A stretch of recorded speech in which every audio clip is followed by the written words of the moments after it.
Well, blessed saints, this is Dale from the Pre-Sale Classes in Cullman, Alabama. This is our little podcast video type of thing where we bring forth the synopsis of the Bible studies that we're working on at the moment.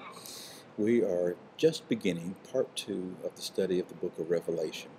We've spent the previous 10 or 11 weeks looking at part 1, which covered chapters 1, chapter 2, and chapter 3.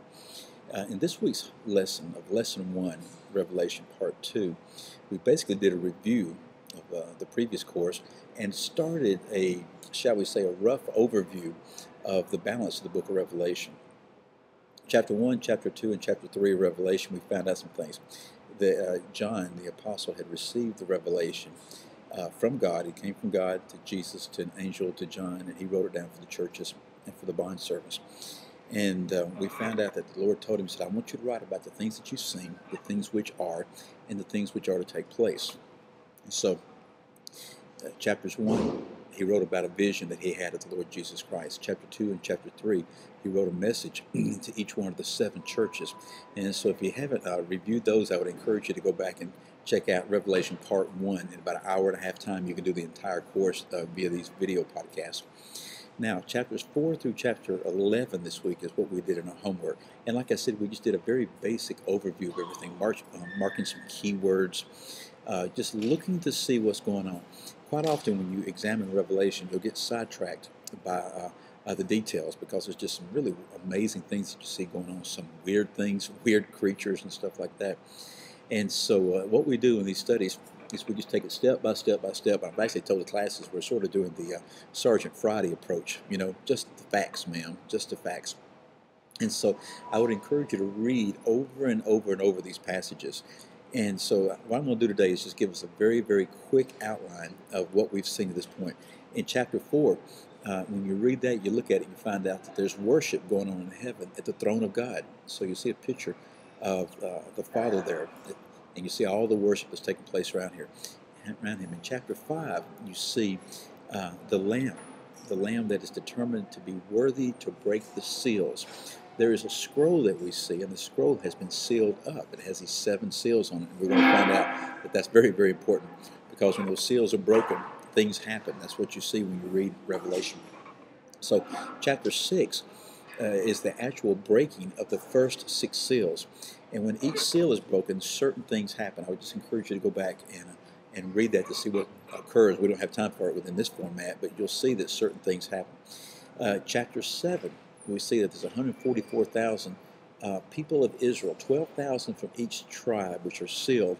And then all of a sudden, verse 9, I believe there, you'll see that there is a multitude from the nations that all of a sudden appears in heaven. That's really important. Okay, really important. Chapter 8 is the 7th seal being opened. At the opening of the 7th seal, 7 trumpets are presented. Okay, so you have 7 seals that seal up this scroll, okay, this book. First 6 seals are opened, then the 7th seal opened. When the 7th seal opened, it brings forth these 7 trumpets. Various things happen with the opening of these 7 trumpets. The first 4 trumpets are covered in chapter 8. Chapter 9 covered trumpets 5 and 6. Then in chapter 10, we see a thing there where John is prophesying again. He's received some stuff. He's to eat of a little book, okay? It tastes sweet in his mouth, but it's bitter in his stomach.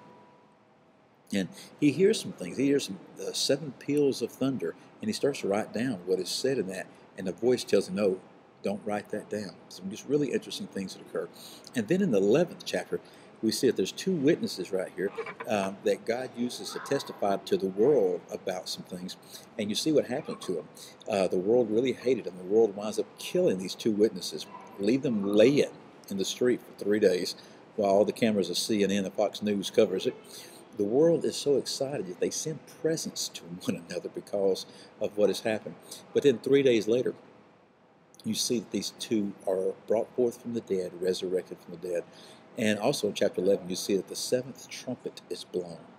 And when the 7th trumpet blows, there's some interesting things that happen. In the previous chapter, you see that the mystery of God is about to come to an end. In the 11th chapter, all of a sudden you realize, wait a minute, something is happening. I'm going to read it to you real quick.